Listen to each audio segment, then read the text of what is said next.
예, 안녕하십니까. 오늘 이제 정비법 이제 확인하겠습니다. 교재는 이제 123페이지부터 보게 될 텐데 양이 정말 많습니다. 그래서 중요한 포인트 몇 개 정리하는 관점에서 봐야겠고요. 각 주제별로 키워드들 잡아내는 게 필요합니다. 자, 한편 정비법이라고 하는 것은요, 도시개발법과 마찬가지로 바로 절차에 관한 법이 되겠습니다. 그래서 기본적으로 절차 숙지를 해야 돼요. 그래서 제일 먼저 나올 수 있는 개념이 소위 정비 기본 계획의 수립에서 어떻게 정비사업 하겠다라고 하는 큰 틀의 그림을 제시하는 것을 정비 기본 계획의 수립 이렇게 얘기해요. 그래서 이렇게 기본 계획 수립되게 되면요, 자, 구체적으로 어떻게 정비사업 할 것인가 기준점 정해주는 것을 정비 계획의 수립 이렇게 돼 있고요. 이런 정비 계획을 수립해서 요 확정 짓는 거 정비 구역의 지적 이렇게 얘기합니다. 그래서 이게 가장 기본적인 출발점이 되는 것이고요. 핵심이 되는 것은 이제 정비계획 수립하고 구역정이 중심축이고 이것의 큰 틀을 제시하는 그림을 정비 기본 계획이라고 부르게 됩니다. 자, 이 정비구역 지정되면요, 가장 중요한 거 정비 사업의 시행. 기본적으로 정비구역 내에서 이루어지게 됩니다. 그래서 자, 정비구역 지정의 첫 번째 효과 정비 사업의 시행에서요. 이 정비 사업의 종류가 6개가 있습니다. 그래서 뒤에서 보시게 될 텐데 그 중에 하나가 주거 환경 개선 사업이라고 해서 소위 달동네 개선 사업이라고 하는 부분이 있어요. 그래서 이런 게 하나가 있고요. 그다음에 두 번째가 주거환경 관리 사업이라고 하는 게 있습니다. 그래서 일단 주거환경 개선사업은 달동네 개선 사업 이런 개념이 되겠고요. 주거환경 관리 사업은 좀 이따 논의하게 될 재개발과 유사한 개념이에요. 자, 세 번째가요, 주택 재개발 사업이라고 하는 거 있고요. 자, 이게 이제 언덕배기 정도에서 시행되는 사업을 얘기하게 됩니다. 그래서 이 재개발을 통해서 아파트 지어서 분양하는 방식이 기본적인 구조가 될 텐데 이 주거환경 관리 사업이라고 하는 것은 자, 아파트 지어서 분양하다 보니까 원주민이 다 쫓겨나는 그런 문제가 있었거든요. 그래서 원주민들이 다시 재입주할 수 있도록, 즉 아예 아파트를 짓지 않는 방식을 주거환경 관리, 그리고 아파트 짓는 방식을 주택 재개발 이렇게 얘기합니다. 그다음에 이제 주택 재건축 사업이라고 하는 것도 하나의 축이 되죠. 그래서 주택 재건축 사업이라고 하는 거, 자, 우리가 일반적으로 아파트 때려부시고 새로 짓는 개념 해서 아파트를 분양해주는 방식이 가장 중심축이 되게 될 것이고, 다만 이제 정비사업이라는 것 정비구역 내에서 이루어지는 게 원칙인데 이 재건축이라고 하는 것은 정비구역 밖에서 시행되는 경우도 있습니다. 자, 그런 게 있겠고요. 그 다음에 이제 이 재건축이라는 게 이제 규모가 좀 일정 규모가 돼야 됩니다. 그래서 법에서 명시를 하고 있지는 않지만은 우리가 앞에서 도시개발 사업할 때요, 용도 지역별 도시개발구역 규모 했을 때 주상공 113 이렇게 얘기를 하거든요. 그래서 최소 어떤 개발 등을 하기 위해서는 1만 이상이 돼야지 개발을 할 수 있습니다. 그래서 따로 얘기 안 해도 주거환경 개선, 재개발 또 뭐 이런 것들 기본적으로 1만 이상을 전제로 하는데요.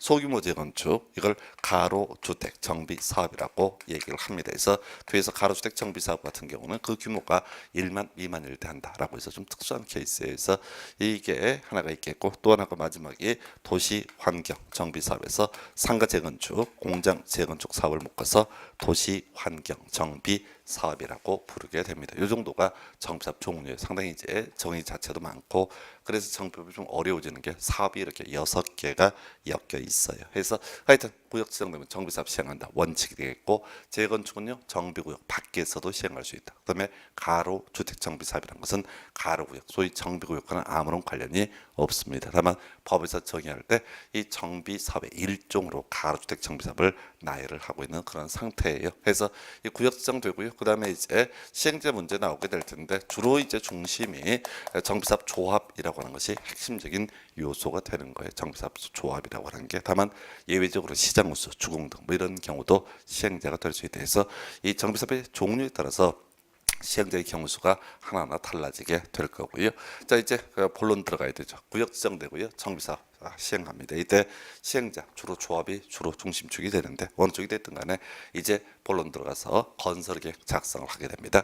이걸 이름하여 사업시행계획의 작성 이렇게 정의를 하죠. 그래서 어디에서 문제가 되느냐라고 했을 때 저거였었죠. 자, 우리가 도시개발법에서는 실시계획이라는 표현을 썼었어요. 그리고 정비법에서는 사업시행계획의 작성이라는 표현을 씁니다. 그래서 몇 세대 아파트를 지을 것인가 라는 계획을 사업시행계획의 작성 작성 이렇게 부르게 될 것이고, 이 확정 짓는 것을 사업시행 인가 고시라고 부르게 됩니다. 그래서 자 이렇게 아파트 지어도 좋아라고 확정 짓는 거, 이거 사업시행 인가 고시, 외부에 발표하면 고시가 되는 거죠.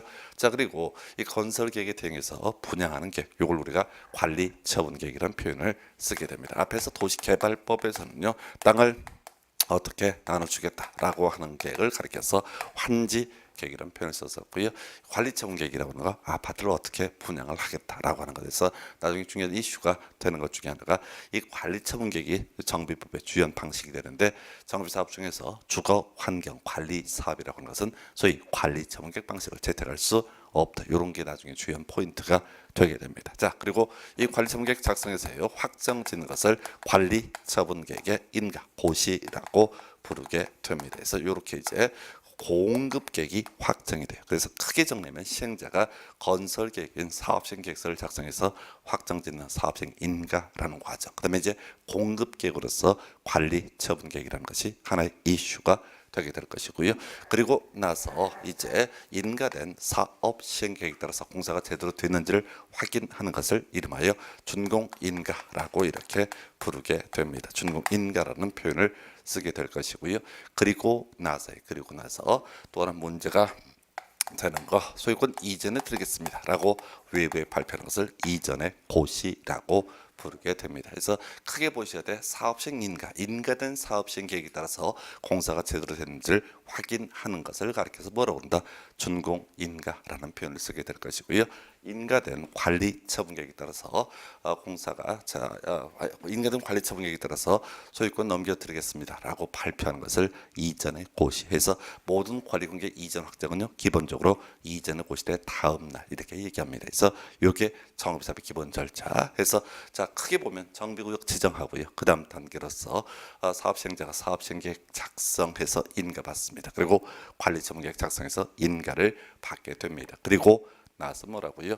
준공 인가라는 과정, 그다음에 또 하나가 이전의 고시, 뭐 이런 식의 구조들로 이루어져 있는 것이 정비사업의 흐름, 이렇게 평가를 할 수 있겠어요. 그래서 지금 제일 처음에 이제 논의를 할 것이 124페이지인가요? 정비 기본 계획에 관한 부분을 살펴봐야 되는데 좀 부담스러워요. 이게 이제 시험 문제 구성할 때 아주 지저분하게 내는 부분 중에 하나예요. 그래서 요건 대강 윤곽 정비 기본 계획과 정비 계획, 그다음에 정비구역 지정까지는 기본적인 틀만 보셔야 돼요. 그래서 시험에 안 나오기를 바라는 게 합리적입니다. 여기는 학원 강사도 거의 풀 수 없는 엽기적인 문제를 구성을 해요. 그래서 이 정비법이라고 하는 게 6문제인데 보통 수험생 입장에서 3문제 내용만 맞춰도 무난하거든요. 그 정도 준비하시는 거예요. 이건 찍는 개념이고요.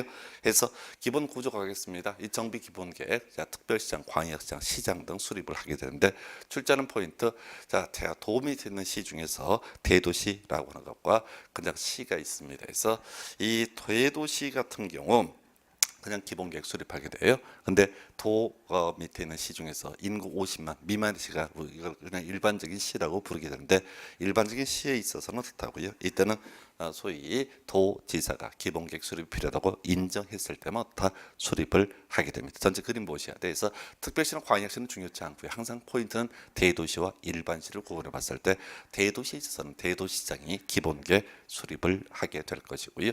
그 다음에 이제 또 하나 대도시장이 수립을 하게 될 것이고, 그 다음에 정비계획도 대도시장이 수립을 합니다. 그리고 정비구역 지정도 대도시장이 해요. 그래서 시험 문제 구성할 때는 대도시장이 기본계획 수립해서 도지사의 승인 받아야 한다. 틀린 표현 되겠습니다. 대도시장이 정비계획을 수립해서 누구의 바로 누구죠? 도지사에 뭐 이렇게 정비구역 지정 신청을 한다. 다 틀린 편에서 대도시성은 혼자서 정비 기본 계획도 수립하고 정비 계획도 수립하고 정비 구역 지정도 합니다. 자 한편 대도시가 아닌 일반적인 시에 있어서는 뭐가 문제가 되느냐라고 했을 때 바로 도지사가 기본 계획 수립이 필요하다고 인정했을 때만 기본 계획 수립하고 또 도지사의 승인 받아야 되고요. 대도시가 아닌 시에 있어서는 어떻게 시장이 정비 계획 수립해서 도지사에게 정비구역 지정 신청을 해요. 그래서 미리 결론 가져야 돼. 딱 하나 시험 문제 항상 구성할 때는 대도시시장이 도지사에겐 다 틀린 편이에요. 그래서 어느 기본 계획이 됐든 정비 계획이 됐든 대도시장은 절대로 누구한테 도지사에게 손을 내밀지 않는다. 이게 포인트예요. 그래서 항상 문제 구성할 때는 대도시장은 도지사에게 100%다 틀린 편. 그래서 이렇게 제가 예를 들죠. 대도시가 뭐냐면 인구 50만 이상의 도시. 예를 들어서 경기도의 고양시라든가 안양시라든가 이런 시가 소위 대도시에 해당이 되게 됩니다. 자, 이 사람들은 경기도지사하고 거의 매칭되는 게 없어요. 아쉬울 게 없다는 얘기죠. 그래서 경기도지사 만약에 지금 이제 누구지? 남경필시가 수원시 지나갑니다. 예, 혹시 수원시장이 남경필지사 가는 차 보게 되면 쌩까입니다. 그래서 별 상관없다는 얘기죠. 행정구역 체계상 대도시는 뭐랑 도지사랑 별 관련이 없다고요. 밑에 있긴 하지만은 권한 자체가 다 대도시장에게 이관이 돼 있기 때문에 또 안양시도 마찬가지고요. 그다음에 뭐 성남시 이런 것들도 고양시도 다 마찬가지. 그러면 일반적인 시라고 하는 것, 뭐 경기도 남양주시 뭐 이런 애들은 도지사 지나가게 되면 버선발로 뛰어나와야 됩니다. 그래서 그 정도까지 해서 일단 시험용으로 접근할 때 대도시시장은 도지사에게 다 틀린 편 이렇게 봐야겠고요. 기준 나와 있어요. 기준은 모두 누가 정한다? 국토교통부 장관이 정한다. 이렇게 있겠고요. 좀 특이한 거 있죠. 숫자 가지고 시험 문제 구성하는 게 이 기본 계획 10년 단위로 수립하고 5년마다 재검토 이렇게 돼 있습니다. 10년 단위로 수립하고 5년마다 재검토. 나중에 이제 주택법에 가게 되면 리모델링 기본 계획이라는 게 있어요. 이것도 10년 단위로 수립하고 5년마다 재검토해서 여기 이제 작년 시험에 뭐가 나왔냐면 이 정비 기본 계획 10년 단위로 수립하고 5년마다 재검토를 가지고 숫자 바꿔치기해서 답을 구성을 했었습니다. 그러면 앞으로 예상될 문제 리모델링 기본 계획이라고 하는 거 10년 단위로 수립하고 5년마다 재검토. 그 외에 앞에서 국토계획 공부할 때 5년마다 재검토하는 것들이 있었습니다. 그래서 5년마다 재검토하는 거 그게 도시군 기본계획과 도시군 관리계획. 이에 비해서 광역도시계획은 재검토 주의가 없다. 이런 내용들을 국토계획법에서 공부를 했었고요. 기본계획 포함될 내용 뭐 종류적 나와 있는데 이건 일단 외울 수가 없고요. 다만 전체적인 그림과 관련해서 정비 예정구역의 계략적 범위 얘기하고요. 그러면 중간에 정비계획 수립 시기라고 하는 9번, 10번 요게 이제 기본 틀이죠. 그래서 시험에 나오는 건 아닌데 나와도 더 쟁점이 안 되는데 앞으로 이제 이 정비계획 언제 수립한다라든가 정비구역 어디에다 지정하겠다라고 하는 것 이게 바로 정비 기본계획의 가장 기본적인 축이 됩니다. 그래서 나중에 시장군수 등이 정비계획 수립할 때 집 멋대로 수립해야지라고 해서 수립하는 것이 아니라 언제 기본계획에서 미리 정비계획 수립 시기를 정해놨고요. 그 다음에 정비구역 어디에다 지정하겠다라고 하는 것 윤곽을 정해놨습니다. 그래서 요거 정비계획 수립과 정비구역 지정이라고 하는 것의 기준 이게 바로 뭐가 된다? 정비 기본계획 이 정도로 봐야겠고요.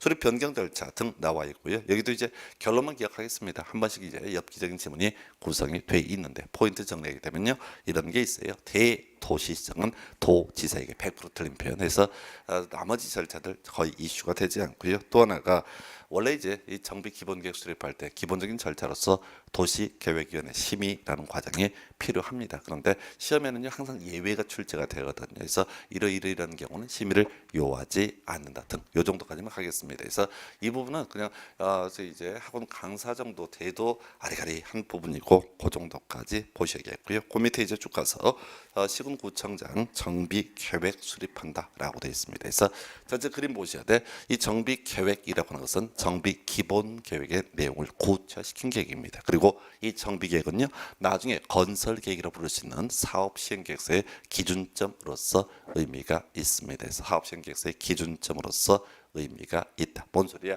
조합이 앞으로 몇 세대 아파트를 짓겠다라고 하는 게 이걸 우리가 사업 시행 계획서라고 부르게 되는데 요는 그런 얘기죠. 이 조합이 이 사업 시행 계획서를 작성을 한다라고 했을 때 집 멋대로 3,000세대, 5,000세대 이렇게 뽑을 수 있는 것이 아니라 뭐에 맞춰서 정비 계획에 맞춰서 사업 시행 계획서를 작성을 하게 됩니다. 그래서 구조적으로 지금 이제 시장군수 또는 시군구청장 용어가 똑같은데요. 우리 법에서 두 가지 용어로 혼용해 쓰고 있는데 시군구청장으로 해석하시면 좋겠고요. 해서 나중에 사업 시행 인가라고 하는 것도 시군구청장이 담당합니다. 그래서 하여튼 정비계획 수립해서 그 다음 페이지 가서 보게 되면 정비구역 지정 등 있게 될 것이고, 자 묶어서 이제 가야 되죠. 기준 지금 앞에서 정비기본계획의 수립 기준 국토교통부 장관이 정한다 이런 게 있었고요. 이 정비계획 작성 기준 등도 역시 국토교통부 장관이 정한다. 해서 공법에서 기준은 모두 국토교통부 장관이 정한다라고 할 것이고, 거기 이제 대도시 시장 얘기 하나 기억을 하셔야 되죠. 이미 얘기한 것처럼 대도시가 아닌 시장은 정비 계획 수립해서 도지사에게 정비구역 지정 시장을 합니다. 그러나 대도시 시장은 혼자서 정비 계획 수립하고 바로 정비구역 지정도 혼자서 하게 된다. 해서 이 긴 얘기를 가지고 시험 문제 구성할 때 어떻게 된다고요? 대도시 시장이 도지사에게 하면 무조건 다 틀린 편. 요 정도로 가겠습니다. 그리고 자 이렇게 해서 시도지사 등이 정비구역을 지정을 하게 되는데, 여기 뭐 13년치 문제를 쭉 나열하다 보니까 중간중간에 구질구질한 얘기 있는데 여기는 좀 비우고 가시겠고요. 그 다음에 이제 작년에 시험 문제 구성됐던 것이 소위 가로구역이라는 개념이에요. 자 앞에서 정비사업은 기본적으로 어디에서 정비구역 내에서 이루어지는 게 원칙입니다. 그런데 뭐는 가로주택 정비사업이라고 하는 것은 소위 뭘 얘기한다? 소규모 재건축을 의미하게 됩니다. 그래서 이 가로주택 정비사업은 소위 가로구역 내에서 이루어지는데 긴 거 필요 없고요. 요건 숫자만 물어보는 거예요. 그래서 앞에서 그 얘기했습니다. 자 도시개발구역 지정 규모할 때 주 상공 113에 자연녹지 1만 이상 이런 식으로 이제 얘기를 했었죠. 자 그렇다고 봤을 때 이 정비구역이라고 가로구역이라고 하는 것에서 첫 번째 암기하실 거 1만 미만이라고 하는 거 요거 하나 기억하셔야 돼서 앞에서 이제 가로주택 정비사업은 소규모 재건축을 의미하게 된다. 이런 식으로 이제 정의를 했었거든요. 그래서 지금 이제 가로주택 정비사업이라고 한 거 하기 위한 가로구역 1만 미만 숫자 외우시고요. 두 번째가 노후불량 건축물 수라고 하는 거 3분의 2 이상이 돼야 됩니다. 그리고 단독은요 10호 이상, 공동주택은 20세대 이상 이 정도까지만 가시는 거예요. 작년에 이 문제가 구성이 됐는데 다 외울 수 없어요. 다시 갑니다. 가로구역 또는 가주택 정비사업 관련해서 첫 번째 소규모 재건축이니까 1만 미만이 돼야 된다. 그리고 뒤에서 논의했지만 재건축도요 노후 불량 건축물이라는 요건을 필요로 하게 됩니다. 그래서 뭐는 이 가로주택 정비 사업에 있어서 노후불량 건축물 수라고 하는 거 3분의 2 이상 이렇게 얘기를 하고 있고요. 단독은 얼마? 10호 이상, 공동주택은 얼마? 20세대 이상. 이게 기본적인 구조가 되겠습니다. 그래서 이 정도가 가로주택 정비사업 관련한 부분이에요. 여기는 숫자만 가시는 거예요. 다시요. 1만 미만의 3분의 2 이상, 단독은 10호 이상, 공동주택은 20세대 이상 이런 요건을 갖추게 되면은 이때 바로 어떻게 한다? 가로주택 정비사업을 시행할 수 있다. 이 정도로 봐야겠고요. 그 이제 정비기본계획, 정비계획 관련해서 가로주택 정비사업에 있어서는 소위 정비계획이라든가 또는 정비구역 지정 이런 내용들 아예 적용을 하지 않습니다. 그래서 다 정리하게 되면 자 기본적으로 정비사업 6개가 있는데요. 이 중에서 5개는 원칙적으로 정비구역 내에서 시행이 되게 될 것이고, 그 중에서 재건축이라고 하는 것은 정비구역 밖에서 시행하는 경우도 있다. 직접 시험 문제 쟁점은 삼지 않고요. 뒤에 이해를 하기 위한 수단입니다. 자 그런데 덩치가 너무 작아서 재건축구역을 지정할 수 없는 경우, 즉 구체적으로 1만 미만 이런 경우, 그다음에 노후불량 건축물 수가 3분의 2 이상 이런 요건을 충족을 하게 되면은 요때는 어떻다고? 요때는 바로 뭐라 할 수 있다?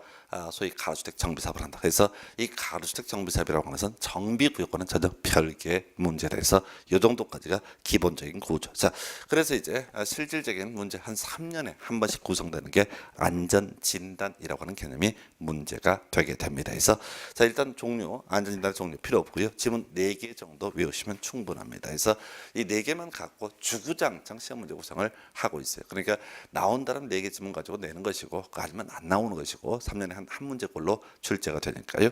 그래서 이게 안전진단 얘기를 하려면 먼저 재건축의 기본적인 정의 뒤에서 나오게 될 텐데 알고 가셔야 돼요. 그래서 이 재건축이라는 것은 정비 기반 시설이라고 하는 것이 양호하고요. 그다음에 두 번째 노후불량 건축물 밀집한 지역에서 시행하는 사업을 재건축이라고 정의를 하게 됩니다. 그래서 자 지금요 재건축에서 키워드 뭐라고요? 노후불량 건축물. 앞에서 모두 가로주택 정비사업도 노후불량 건축물 수가 전체 3분의 2 이상 이런 요건을 충족을 하도록 규정을 하고 있었거든요. 그래서 어떻다고요? 바로 이 재건축도 노후불량 건축물의 키워드가 된다. 그래서 지금 안전진단이라고 하는 개념, 바로 이 문제주택이 일정한 노후불량 건축물 수를 충족을 했는가 여부를 판단하는 게 안전진단이라고 하는 부분이 되겠습니다. 그래서요 이렇게 가는 거죠. 다시 갑시다.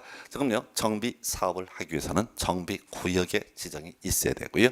정비구역을 지정하기 위한 전 단계로서 정비계획의 수립이라고 하는 것이 필요합니다. 자, 한편 재건축이라고 하는 영역에 있어서는 자 노후불량 건축물의 일정한 요건을 충족을 했을 때만 재건축을 할 수 있습니다. 그럼 논리구조를 재건축으로 한정하게 되면 자 제일 먼저 정비 기본 계획을 수립을 하게 될 것이고요.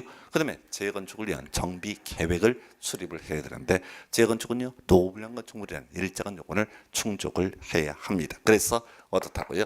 이 정비 계획의 수립이라고 하는 정비계획의 수립이라고 하는 이 전 단계로서 소위 뭐가 필요하다? 안전진단이라고 하는 개념이 필요합니다. 그래서 자 안전진단 어디서 한다고요? 바로 정비계획 수립하기에 앞서서 하는 것이 일반적인 모습이에요. 그래서 재건축을 하는 과정은요 기본계획 수립하고 정비계획 수립하고요 그다음에 정비구역 지정 이런 식으로 가야 되는데 재건축에 있어서는 기본계획 수립하고 안전진단 먼저 해서 노후불량 건축물의 일정한 요건을 갖추게 되면은 정비계획을 수립을 하게 될 것이고 그리고 나서 구역 지정 이런 흐름으로 가게 되는 것입니다. 그래서 이렇게 하나 봐야겠고요.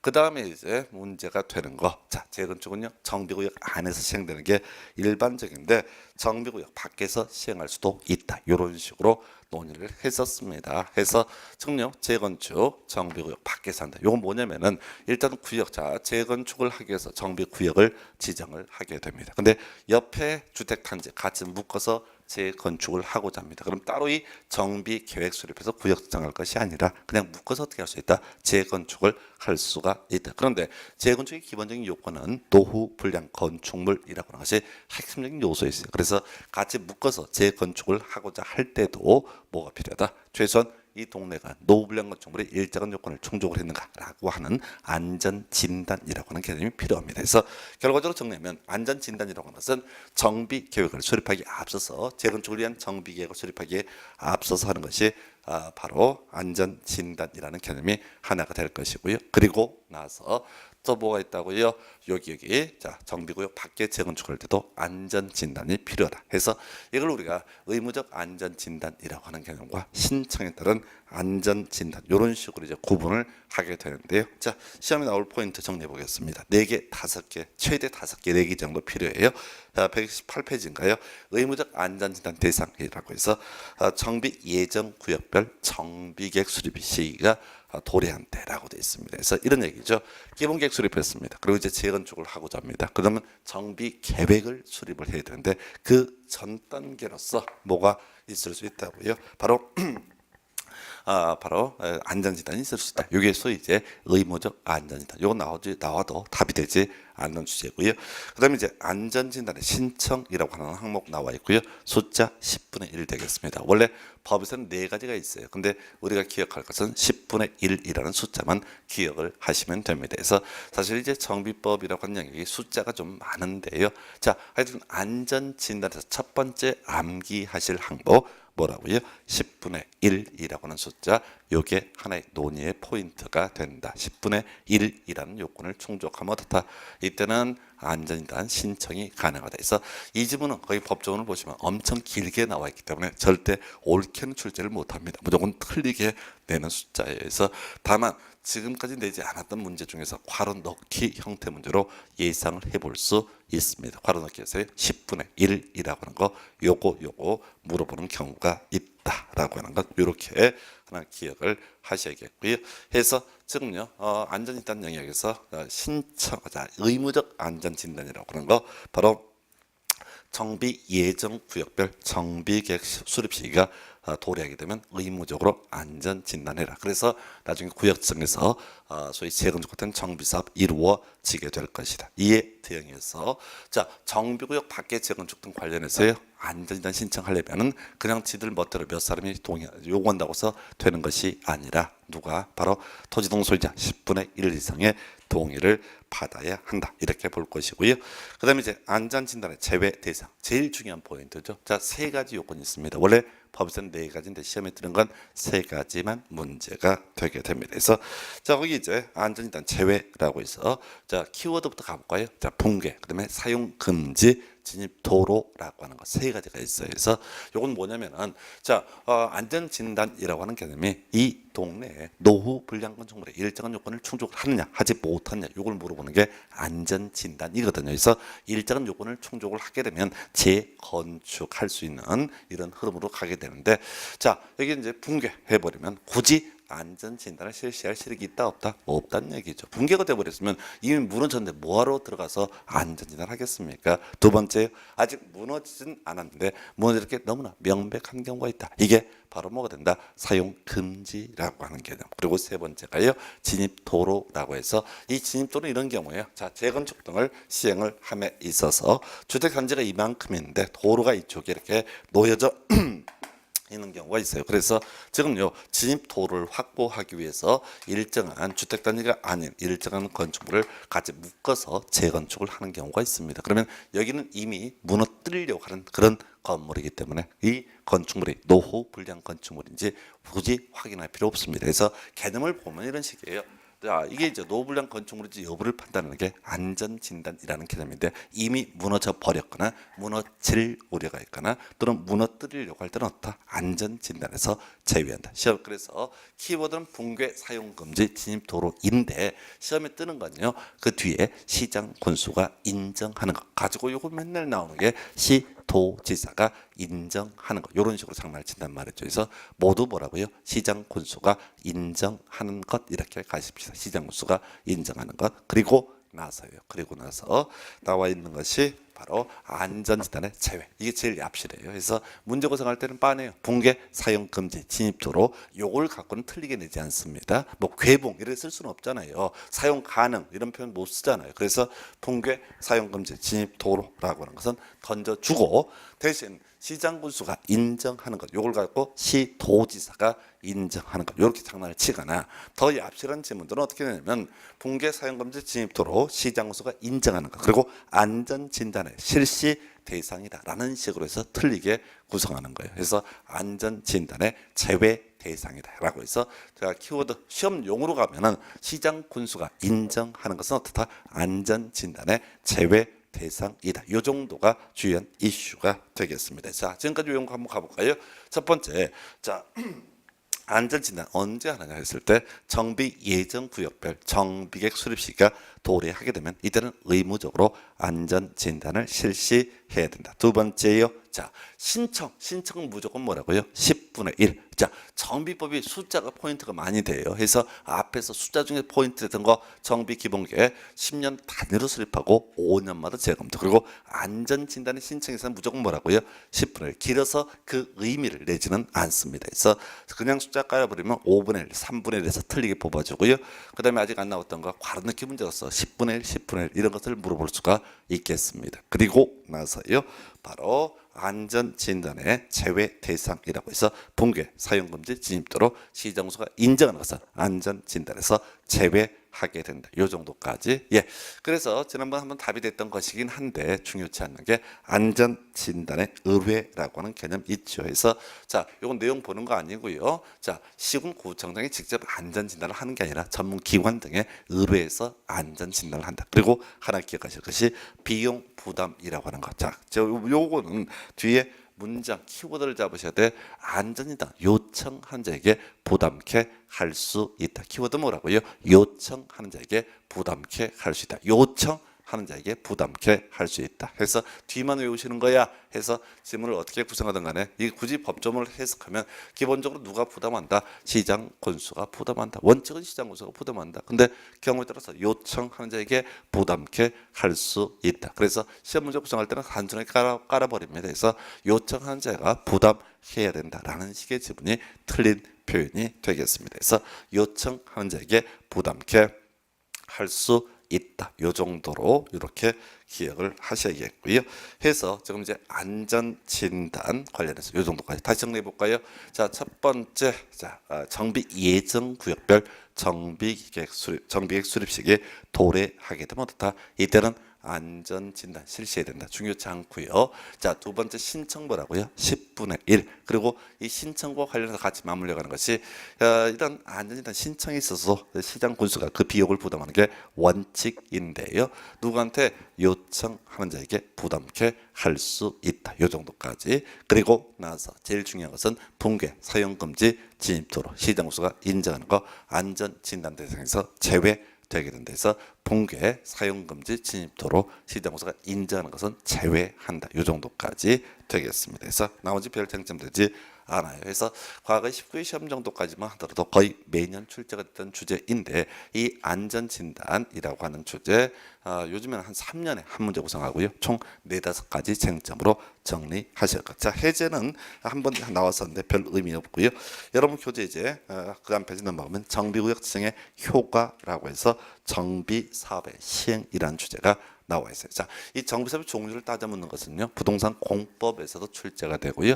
자, 바로 어디에서 부동산 학기론 할 때 요때도 한번 출제가 됩니다. 그래서 부동산 개발론 영역에서요. 그 주체에 따라서 뭐 공공에 의한 개발 제1섹터 개발, 그다음에 바로 민간에 의한 개발 제2섹터, 그다음에 또 하나가 제3섹터라고 해서 공공과 민간이 합쳐서 하는 개발 뭐 이런 게 있게 되는데 그중에 이제 한 주제로서 더 정비사업의 종류를 따져보는 거. 작년 시험 문제에서는 주거환경 관리사업이 나왔어요. 그래서 일단은 이 정비사업 종류를 가실 때는 줄줄 다 외울 수는 없으니까 키워드 위주로 가시는 거. 제일 중심축이 되는 거 주거환경 개선사업이라고 하는 거, 그다음에 재개발, 그다음에 재건축 요 세 개가 전통적인 정비 사업의 종류가 되겠습니다. 그래서 다시요, 이 정비 사업은 기본적으로 어디서 정비구역 내에서 이루어지게 되는데 재건축은 정비구역 밖에서도 시행을 할 수 있고요. 그리고 나서 또 하나 가로주택 정비 사업은 정비구역이 아니라 가로구역 내에서 시행이 되게 된다. 이렇게 미리 전제 이런 것들은 시험에 직접 물어보지는 않아요. 상식을 묻는 것은 기본적인 배경 설명이 되게 될 것이고요. 그래서 거기 보게 되면은 이제 이렇게 가볼까요? 지금 정비 사업에서 먼저 주거 환경 개선해서 첫 번째 도시 저소득 주민이 집단적으로 거주하고요. 그다음에 정비 기반시설이 극히 열악하고 노후불량 건축물이 과도하게 밀집해서 이걸 과거에 달동네 개선 사업으로 불렸던 부분이 바로 이 파트가 되겠습니다. 그래서 저소득 주민 집단적으로 거주, 정비 기반시설 극히 열악, 노후불량 건축물 과도하게 밀집해서 달동네 특징이라고 하는 것. 왜 달동네 사느냐? 형편이 어렵기 때문에. 그 다음에 달동네 특징 도로, 상하수도 등 정비 기반시설 극히 열악하게 될 것이고, 그 다음에 또 하나가 지금 이제 정비 기반시설 열악 이렇게 얘기를 합니다. 그래서 노블량 건축물 밀집까지 요 정도가 주거 환경 개선. 그다음에 재개발 가볼까요? 재개발 쉽죠. 정비 기반 시설 열악하고요. 노후 불량 건축물 밀집 이게 기본 구조예요. 이에 비해서 재건축은요. 정비 기반 시설 양호하고 노후 불량 건축물 밀집해서 지금 해석상 주거 환경 개선이든 재개발이든 재건축이든 뭐 나중에 가주택 정비 또는 주거환경 관리까지 모두 이런 것들의 공통적인 속성은 주택과 관련이 되는데 일단 중심적 제일 달동네에서 시행되는 사업을 뭐라고 한다? 주거환경 개선. 가운데 산동네에서 시행되는 것을 재개발. 평지에서 이루어진 사업을 뭐라고 한다? 재건축. 이렇게 뼈대를 잡아주셔야 돼. 그리고 지금 이제 추가적인 정부 사업이 2개, 3개가 남아있죠. 그중에서 주거환경 관리 사업을 살펴보겠습니다. 우리가 수험생 입장에서 외울 때는 단독 다세대 이 표현만 기억하시면 돼. 길어서 못 외워요. 단독 다세대 들어가면 뭐가 된다? 주거환경 관리. 자, 결론 볼까요? 원래 단독이나 다세대가 있는 지역은요 싹 쓸어버리고 아파트 지어서 부정하는 방식, 관리 처분계획 방식으로 뭐가 이루어진다? 재개발이 이루어짐이 일반적입니다.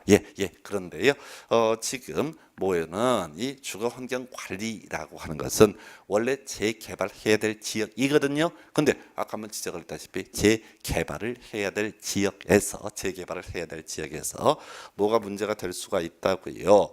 자, 아파트를 지어서 분양을 하게 되면 원주민들이 한 90% 이상이 다 쫓겨나는 그런 문제가 현실적으로 터집니다. 그래서 서울에서 해서 만든 중앙정부의 건의해서 만든 사업이 주거환경관리사업. 해서 결론만 가볼까요? 이 주거환경관리사업은요 아파트 분양하지 않고요 그냥 시장으로서 주공 등이 어떻게 한다고요? 도로 같은 걸 확장해주고 스스로 알아서 주택을 계량하는 방식으로 사업을 시행하게 된다. 그래서 아파트 자체를 짓지도 않고 분양의 문제도 발생하지 않는다. 그래서 그 원주민들이 어떻다고 계속 그 동네에서 살 수가 있다. 이게 주거환경관리. 해서 수험생 입장에서 주거환경관리라고 하는 것을 접근해 갔을 때 어떻게 봐야 된다고요? 단독 다세대, 단독 다세대 이것만 기억하셔야 돼.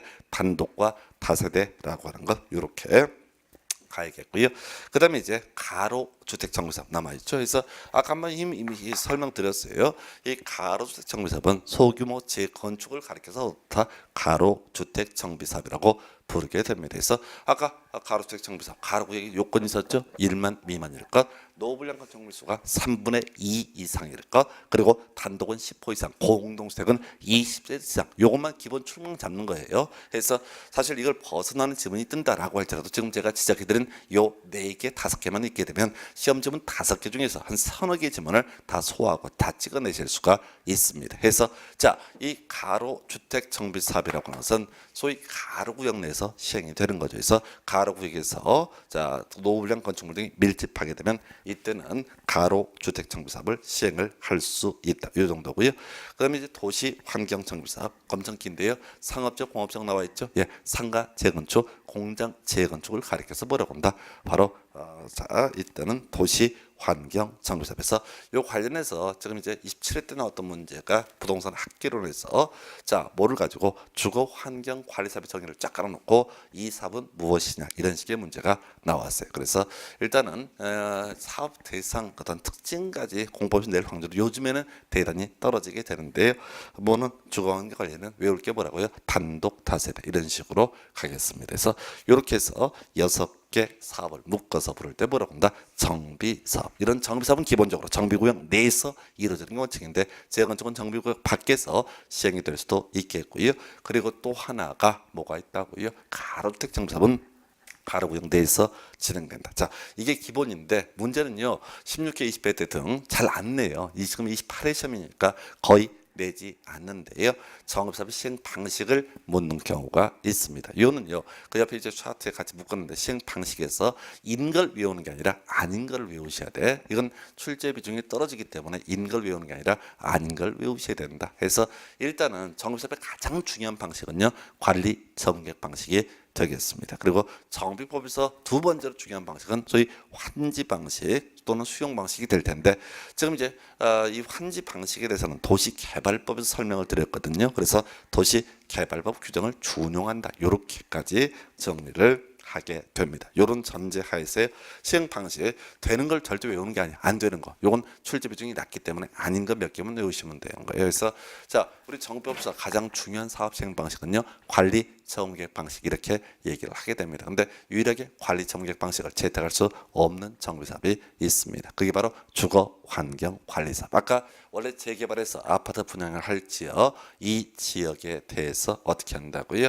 아파트 짓지 않고 원주민들 그대로 살 수 있게 하는 방식을 가리켜서 주거 환경 관리 사업이라는 표현을 썼어요. 그래서 이게 어려운 게 용어 중에 주거 환경 관리 사업이라는 표현을 쓰고 있는데 이 관리 처분 계획 방식을 어떻다 채택을 할 수 없다. 이게 이제 어떤 식이냐면 나중에 이제 그 확인 설명서 중개사법에서 확인 설명서 할 때 비선호 시설 이런 얘기하면서 이런 얘기하죠. 주거용 건축물이라든가 토지인 중개 대상물에 바로 기본 확인 사항 중에 하나가 바로 비선호 시설 이런 게 있는데 비주거용 건축물에 자 기본 확인사항에는 뭐는 포함되지 않는다. 바로 비선호시설은 포함되지 않는다. 이게 무슨 얘기가니 비주거용인데 비선호시설은 포함되지 않는다. 이런 게 이제 중개사법에서 하나의 포인트가 되게 될 것이고요. 그 다음에 공법에서 지금 논의하는데 뭐라고 얘기를 하고 있다고요.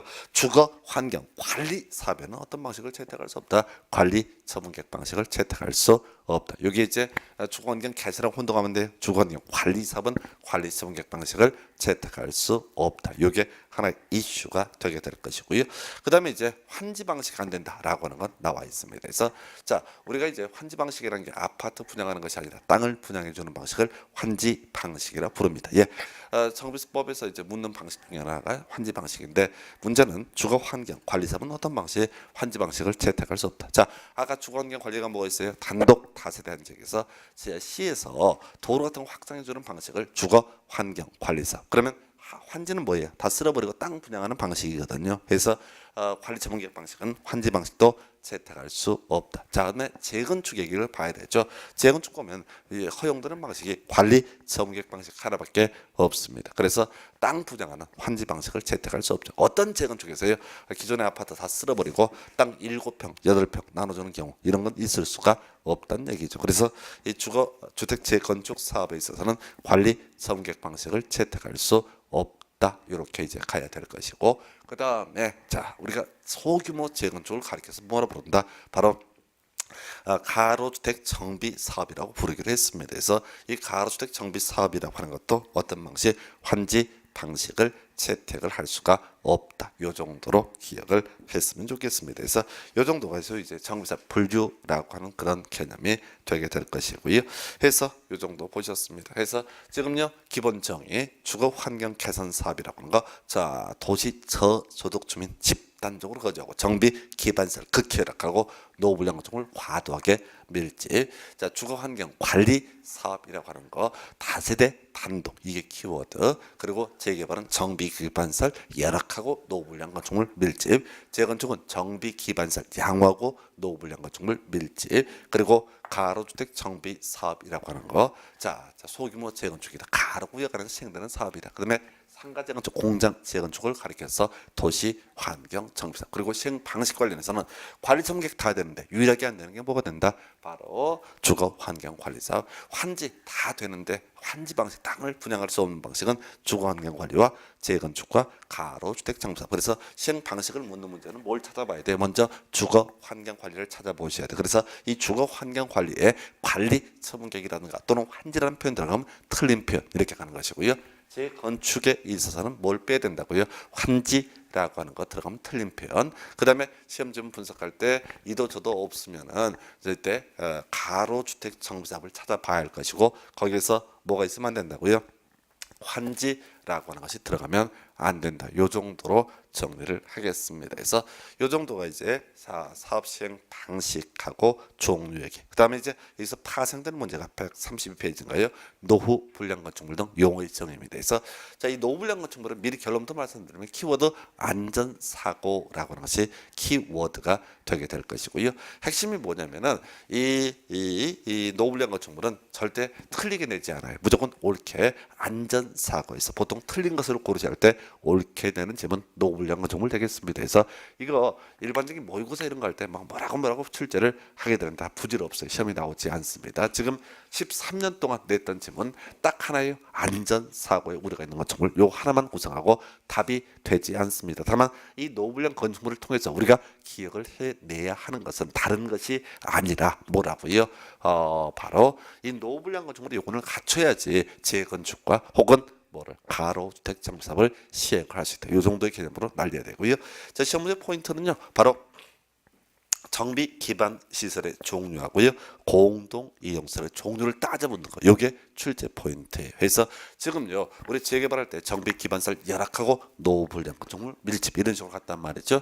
그럼 정비 기반설이 뭐냐라고 하는 거 바로 기반 시설부터 출발을 하셔야 됩니다. 우리가 어디서 이런 내용을 공부했냐면 바로 개발 밀도 관리 구역 등을 공부할 때 국토계획법에서 공부했어요. 국토계획법에서 개발 밀도 관리 구역 뭐냐라고 했을 때 기반 시설. 자 기반시설이 부족하고 설치가 곤란 지역에 대해서 용적률 50% 강화 적용하는 지역을 가리켜서 뭐라고 한다? 바로 개발 밀도 관리 구역이라고 부르게 됩니다. 그게 이제 기본 구조가 되는 거예요. 자, 그랬을 때 지금 정비 기반 시설이라고 하는 거 어떻게 가자고요? 자, 도로 상하수도부터 시작을 해야 되죠. 왜? 기반 시설의 가장 대표값이 뭐가 된다? 도로 상하수도. 어디서 공부했었다고요? 개발 밀도 관리고요. 기반 시설이 부족하고 설치가 곤란한 지역. 그래서 좀 더 구체적으로 알려주세요. 도로 상하수도 학교 이런 식으로 공부했단 말이에요. 그래서 기반 시설의 사실 대표값은 도로와 상하수도입니다. 해서 정비 기반시설이라고 하는 것도 기본 출발점 어디서부터? 도로와 상하수도부터 시작이 돼요. 그러면 도로 있으면 필요한 것 중에 하나가 뭐냐면 주차장이 필요해요. 그런데 우리 정비법에서는 뭐라고 표현을 하고 있느냐라고 했을 때 공용 주차장이라는 표현을 쓰게 됩니다. 자, 그다음에 상하수도가 있게 되면요, 이런 상하수도 관할 땅 밑에 묻어두게 되는 뭐가 필요하다고요? 바로 공동구라고 하는 게 필요하죠. 그래서 공동구도 정비 기반 시설로 분류를 하고 있고요. 그리고 나서 지금 이제 특이한 게 공원이라고 하는 것이 있죠. 그래서 도로 상하수도, 도로에서 문제가 됐던 공용 주차장, 그다음에 상하수도와 연계가 되는 공동구, 그리고 특이한 게 공원에서 문제 핵심 포인트는 뭐냐면 공용 주차장, 공동구, 공원이라고 하는 것은 공짜 돌림인데 얘가 뭐라고요? 바로 공동 이용 시설이 아니라 정비 기반 시설로 분류를 하고 있다. 이게 논의 포인트예요. 그래서 사실은 이제 이 정비 기반 시설보다 시험 문제 포인트는 이 뭐냐면은 공동 이용 시설이 더 많이 나와요. 근데 일단은 외우기 쉬운 게 뭐라고요? 도로와 상하수도, 공용 주차장, 공동구, 공원이라고 하는 것은 정비 기반 시설로 분류한다. 오른쪽 페이지에 공동 이용 시설 해서 주민이 공동으로 사용하는 놀이터, 공동으로 사용하는 마을회관, 공동으로 사용하는 공동 작업장 등 되게 많아요. 다 외울 수 없거든요. 일단은 쉽게 외울 수 있는 게 뭐라고요?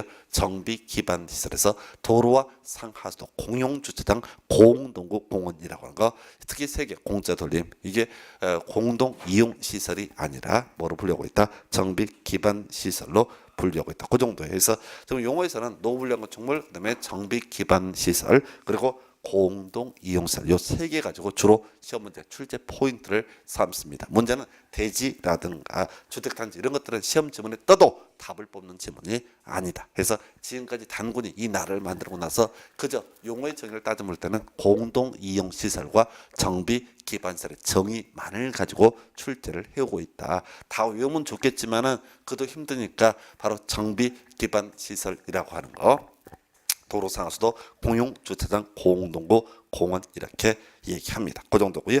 그 다음 페이지 그 밑에 이제 도시군 관리계획 의제 나와 있죠. 자, 정비구역 지정의 효과 중에서 도시군 관리계획 의제라고 하는 것도 있습니다. 그래서 좀 더 구체적으로 이 정비구역은 지구 단위 계획구역으로 결정 고시된 것으로 본다. 자, 과거에 한 이슈가 됐었는데 별로 요즘엔 거의 출제가 되지 않습니다. 오히려 우리 앞에서 공부했던 거 기억해 볼까요? 도시개발구역은 특별히 도시지역으로 결정 고시된 것으로 본다. 도시개발구역은 특별히 지구 단위 계획구역으로 결정 고시된 것으로 본다. 근데 취약지구였을 때는 다 그러하지 아니하다. 이런 것들이 있었거든요. 그래서 이 정비구역은 큰 이슈가 안 되는 게 재개발구역이든 재건축구역이든 모두 어떻다? 지구 단위 계획구역으로 의지한다 해서 그 정도까지. 이거는 요즘은 거의 구성이 안 되고요. 마지막 주제가요, 바로 개발 행위 허가에 관련된 쟁점이 되겠습니다. 개발 행위가.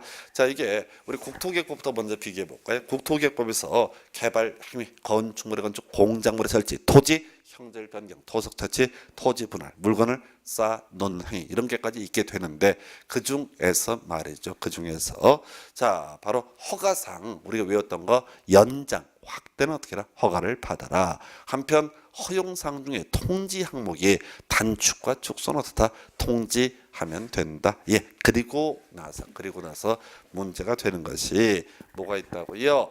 바로 허용상에서 도시군 계획사업, 재복재난 수습련 응급조치, 경작을 위한 토지 형질 변경 등은 어떻다? 허가를 요하지 않는다. 이렇게 이제 공부를 했단 말이죠. 그래서 결국 이제 이렇게 정리를 하면서 자, 우리 도시개발법에 가면 중목의 벌처식재까지 추가적으로 금지가 됩니다. 그래서 도시개발법에서는 허가상으로서 건축물의 건축, 토지 분할, 경작재석, 관상용 종목의 임시식재, 그리고 허가받는 상의 변경 등 허가를 받아라. 그리고 정비법도 똑같아요. 건축물의 건축과 그다음에 토지 분할, 경작재석, 관상용 종목의 임시식재, 그리고 허가 받은 사항의 변경 등은 어떻게 해라 허가를 받을. 요것만 줄줄 외우시는 거예요. 그래서 요렇게만 외우게 되면 도시개발법 문제가 됐든 정비법 문제가 됐든 거의 대부분의 문제를 외우셔야 이렇게 답을 골라내실 수 있습니다. 최근에 나왔던 문제 한 문제만 제외되고요. 그래서 이 정비구역에서의 개발행위허가하고 도시개발구역에서 개발행위허가 똑같거든요. 그러다 보니까 한 번은 정비법 냈다가 한 번은 도시개발법 냈다가 이렇게 내는 게 일반적인 출제 기술이고요. 그래서 눈으로 보시면 안 돼요. 이 건축물을 건축할 때 그냥 내는 게 아니라 가설 건축물의 건축 그냥 토지분할을 내지 않고요. 허가구역 밖에 토지분할 허가구역 내 토지분할 이런 식으로 흔들어 주게 됩니다. 그래서 이 정도가 개발 행위 허가 등 되겠고요. 뭐 기득권 뭐 이런 것들 중요치 않습니다. 그래서 결과적으로 도시개발구역에서의 개발 행위, 그다음에 정비구역에서의 개발 행위 두 가지 관점에서 확인을 해 가실 것. 잠시 쉬었다가요. 정비사업 시행자부터 이어가도록 합니다.